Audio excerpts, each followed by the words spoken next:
భోజనానికి ముందు ఆ రెండు తాగకండి. ICMR strong warning. చాయ్, కాఫీ రెండింటిలో ఏదో ఒకటి పడకపోతే చాలామందికి రోజు గడవదు. అయితే మనం ఎంతో ముఖ్యంగా ఇష్టంగా తీసుకునే కాఫీ, టీలను మితంగా సేవించాలని, పరిమితికి మించి సేవిస్తే అనర్థాలు తప్పవని భారత వైద్య పరిశోధన మండలి స్పష్టం చేసింది. మెరుగైన ఆరోగ్యం కోసం ఐసీఎంఆర్ 17 రకాల మార్గదర్శకాలను తాజాగా విడుదల చేసింది. ఆరోగ్యకరమైన జీవన శైలితో పాటు ఆహార సమతుల్యత ఎంతో అవసరమని సూచించింది. భోజనానికి ముందు, తర్వాత గంట వ్యవధిలో కాఫీ లేదా టీ తాగొద్దని పేర్కొంది. కాఫీ, టీలలో ఉండే కెఫిన్ కేంద్ర నాడీ వ్యవస్థను ప్రేరేపించి టీ, కాఫీపై శారీరకంగా ఆధారపడే తత్వాన్ని పెంపొందిస్తుందని ఐసీఎంఆర్ పరిశోధకులు వివరించారు.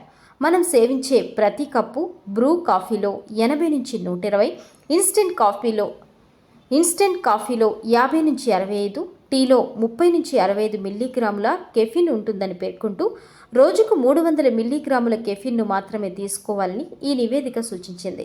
టీ, కాఫీలో కెఫిన్తో పాటు టానిన్లు కూడా ఉంటాయి.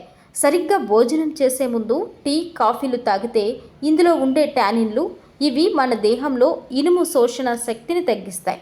హిమోగ్లోబిన్ తయారు చేసేందుకు ఐరన్ చాలా అవసరం. ఇది శరీరం అంతటికీ ఆక్సిజన్ సరఫరాలో ముఖ్య పాత్ర పోషిస్తుంది. ఐరన్ లోపం వల్ల అలసట, నీరసం, సరిగ్గా శ్వాస తీసుకోలేకపోవడం, తలనొప్పి, హృదయ స్పందనలో మార్పు, జుట్టు రాలడం తదితర సమస్యలతో పాటు రక్తహీనతకు దారితీయవచ్చు. అలానే కాఫీని ఎక్కువగా తాగితే అధిక రక్తపోటు, గుండెకు సంబంధించిన సమస్యలు తలెత్తుతాయని హెచ్చరించారు. అయితే పాలు లేకుండా టీ తాగడం వల్ల రక్త ప్రసరణ మెరుగుపడడంతో పాటు గుండె జబ్బులు, ఉదర క్యాన్సర్ ముప్పు తగ్గడం లాంటి ప్రయోజనాలు కలుగుతాయని తెలిపారు.